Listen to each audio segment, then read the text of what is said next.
we've come to the point of reading back along the missions of the Son and the Spirit to read those as marking eternal distinctions in God. That is to say that the missions reveal processions. Once you're theologizing about that and thinking about those processions, the question does come up, okay, there's one God, and because of the missions, we have reason to think of distinctions within the one God, but God's not made of parts, so they can't be distinctions of parts, and there's several other things those distinctions can't be. But what they must be is these relationships that are the ground of what we come to know in the missions. And then we have to say, well, then there's three somethings in there, but what are they? Obviously, the classic answer is persons, and the short form of the doctrine of the Trinity is to say that God is three persons in one being. But then the question is, what do we mean by persons? Because just as when we call Jesus the Son of God, we don't mean that he's everything that might rush into our head when we say Son, right? Like we don't think about his divine mother or his being younger than the Father. Similarly, when we say that there are three persons in God, we shouldn't just rush to fill the word person with whatever we already happen to think about person. I have lots of ideas about what persons are because I've met many of them. But when I talk about the three in God, and I use the one word to describe what they are and say they are persons, it's very important not to rush to something like everything I know about people applies to them. So what sort of disciplined movement of theological thought would it take to get us to a good understanding of what we mean when we use the word person for God?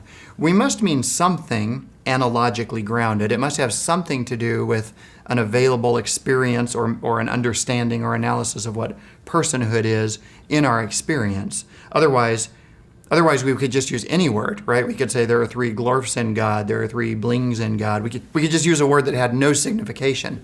Person must have some signification, some analogical grounding in our analysis of personhood as we experience it. The question is, how much? And here I think it's healthy to say, not as much as you might think. So we shouldn't port everything about our psychological experience of interpersonal relationships into God and say that's what's going on in there. This is where a little bit of discipline in theological language, even if it at first sounds sort of cold and distant and abstract, is actually long-term very beneficial. The Christian teaching is that God is one being in three persons, and that there are three persons in relation in the one being of God. That's very different from saying there are three people involved in a relationship in God. And I think you can feel the difference there in applying that normal language with all of its psychological and interpersonal and social baggage to what we are saying about what must be true of God on the basis of the missions of salvation. Well, in the classical theological tradition, there's a helpful distinction that says the external actions of God are united, but the internal actions are distinguishable. There are distinctions of person within God. When you make that distinction, you're talking about God considered from the outside and God considered from the inside. Another way to say that is God considered absolutely, that is without reference to relationships within him, and God considered relatively.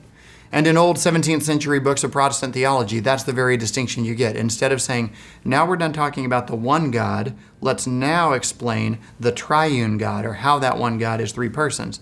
Instead of making that distinction, they'll say, we have just considered God absolutely, that is from the outside, or according to his essence. Now we're going to consider God relatively, that is from the inside, or with reference to his persons. And that's the transition we're trying to make here. God considered relatively, not relative to the world, not relative to me, not relative to anything created, but relative with a relationship, with a relation that is internal, eternal, and necessary. Because if you think about God's relations to all things, God's relation to every created thing is what scholastic theologians call a mixed relation. It's mixed because without that relation, the created thing couldn't be itself. It must have that relation for its very existence. But God, on the other hand, would be himself fully actualized and fully complete without that relation. So it's not a reciprocal relation. God doesn't depend on his relationship to me or to the world the same way that I or the world depend on my relationship to God. Well, does God have any of those necessary relations? The Christian answer, based on analysis of the missions of salvation history, is yes. In the internal life of the one living God, there are necessary relations that are internal to his own being, eternal, uncreated. They didn't come up one day and begin to happen, but they've always been there. When we're talking about that, we're doing God relatively considered.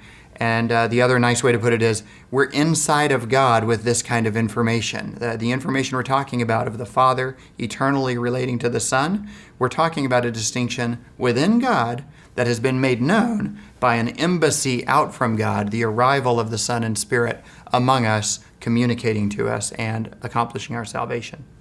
A good way to get the sense of discipline that we need in using the word person is brought out by John Henry Newman. So here's what John Henry Newman wrote about the word person. He said, we already knew before we began to use this word that the Son was God and yet was not the Father.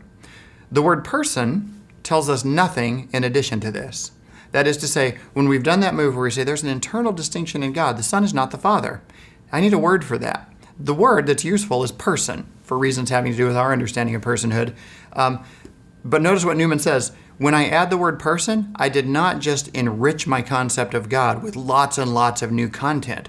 All I did was use a word that names the thing I already knew. The Father is not the Son.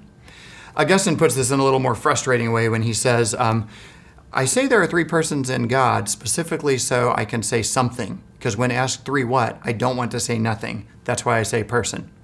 I think Augustine's being a little bit irritating there on purpose, and it can make you feel like you're not saying anything. But I do like the way Newman says it, that I'm not saying anything I didn't already know. I'm just applying a label to it, to what I had already established, that there's a distinction between the Father and the Son, and yet they are the same God.